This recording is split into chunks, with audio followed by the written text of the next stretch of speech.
Joined now on the line by Mike Gillis, President, General Manager of the Vancouver Canucks. Mike, have you made your way to New Jersey yet? No, I'm in New York. And when did you have your final draft meetings, Mike? When did you guys get your board in place?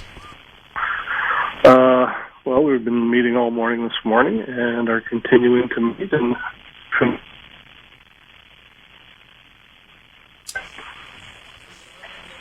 Mike, are you there? We seem to have a bad connection there, Trevor, with Mike Gillis. We'll try to reconnect with him, and we'll ask him about how they go about stacking the board, how the Canucks go about determining their draft board, with all their scouts and who has what kind of say and how much and whatnot. But back to Letang for a second. It's reported he declined an 8-year, $54 million deal. And his agent has said that offers have been exchanged from both sides, Letang and the Penguins, but they haven't reached an agreement. He said they're not going to quit. The Penguins willing to go up to $7 million for Chris Letang per year. So cap going down, yes, but premier defenseman in the National Hockey League, still quite costly. We got a connection back with Mike Gillis. Mike, can you give us a sense of how you guys go about getting to a final draft board? Like how many scouts are involved, to what degree, who's got final say? Can you take us inside the process of putting together a draft board? Sure. We have our senior people that see everybody, and they run the final meetings. And we have all of our scouts involved providing input. Just countless hours of meeting throughout the course of the year to put the list together, and then a couple long days of meetings to finalize it. So, Mike, who gets final say in a process like that? If you've got like two players there and you're wondering who should be ahead of who, do you have final say? Is it Lawrence? Is it Ron? It'll be Eric Crawford who has will have the final say if we think there's two players that are very equal at the end of the day, and we'll listen to his voice. How does this draft look to you? How does this player pool look to you? It looks good. Looks like it's a strong draft year. Obviously, the top 3 or 4 players are extremely talented, and it looks like it's a fairly deep draft year. When you say deep, how deep is it? Well, I think there's going to be good players right through the top 2 rounds that are available, and it just depends on your needs and what you're looking for moving forward and what you've drafted the past 3 years. It normally takes 3 to 4 years before those players emerge, unless you're picking really high, but it's based on a combination of what you need moving forward, the skill set, the intelligence, lots of different factors. Mike, in your draft history with the Canucks, you've taken 4 forwards in the first round, 3 centermen. Is that by design? Do you guys put a premium on the center position and on forward at the draft? Well, that's just the way it's fallen. I mean, when you're picking late in the first round,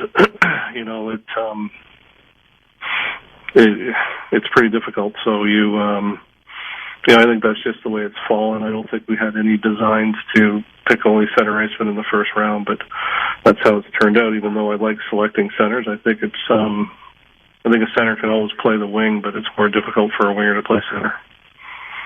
Mike, have you had a chance to see what it would cost to move up in the draft? Do you have any interest in moving up from number 24? We have talked to some teams about it, but it doesn't seem like I'm not sure there will be a whole lot of movement moving up. There's good players. There's good players in the top 5, 6 players, like I mentioned earlier, and it'll be pretty difficult to move up into that stratosphere. What about moving down? Is there any interest there? Could be. Depends on what's available at 24. And we have moved down before, and we would certainly take a look at it again. Mike, if we can move on to roster players here, can you tell us with absolute certainty that Roberto Luongo will not be bought out? Matt, I'm not going to say anything about that situation now. We are in the process of talking to teams about Roberto, and I'm not going to say one way or the other. Is it possible that you guys don't use a compliance buyout this year? It is possible, yes. At this point, do you see yourself using a buyout on anyone, Mike? I'm not sure, Matt. We'll have to see how the next week unfolds. What would it take for you guys to acquire a buyout candidate from another team? And are you having any of those discussions? What was that, Matt? Sorry, I lost you there. Yeah, I said, what would it take for you guys to acquire a buyout candidate as one of the higher revenue teams in the National Hockey League? And are you having any discussions along those lines? I don't know, Matt. I don't know what it would take to do that. At the end of the day, that might be a possibility, but I'm not sure at this point. Do you anticipate having both goaltenders on the roster at this time next week, Mike? I have no idea at this point, Matt. Like I said, we're in the process of talking about different scenarios with different teams, and we'll have to see how it plays out. And Chris Tanev, what can you tell us about Chris Tanev and his situation? Well, we're talking to Chris and his representative, and confident we'll get something done. There was a report last night you guys were finalizing a deal. Are you close with Tanev? Matt, I'm not going to comment on that. You're asking me questions that I can't answer. So I know, but we're in the process. take it. So. Well, you were the 5th pick of the '78 amateur draft. And you tell a great story about that. What was the story, Mike? That was like one of the first years that they wanted draft prospects in the room or something like that? It was the first year.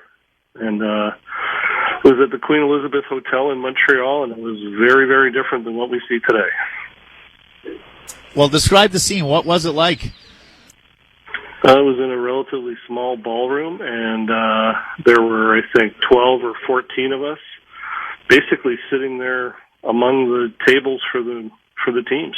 And, your name would get called out, and you'd walk 5 feet and shake hands with the GM. There were not a tremendous number of scouts, and, probably in total 80 people in the whole room. So are you telling me, like, you heard the Colorado Rockies, who took you 5th overall, discussing you as a draft prospect at their table because you were so nearby? Well, I didn't hear them discussing me, but we were certainly very, very close, and it was just, it was in a relatively small room, like I said, and we're all in there together, and we had on my junior team, there was myself, Ken Linsman, and Ben Wilson. We were all selected 5th, 6th, and 7th, so it was an interesting day for us. Yeah, I imagine. Mike, thanks for doing this. Best of luck this weekend. Thanks, Matt. Talk to you later. That's Mike Gillis, President GM of the Vancouver Canucks. 1 hour is in the books.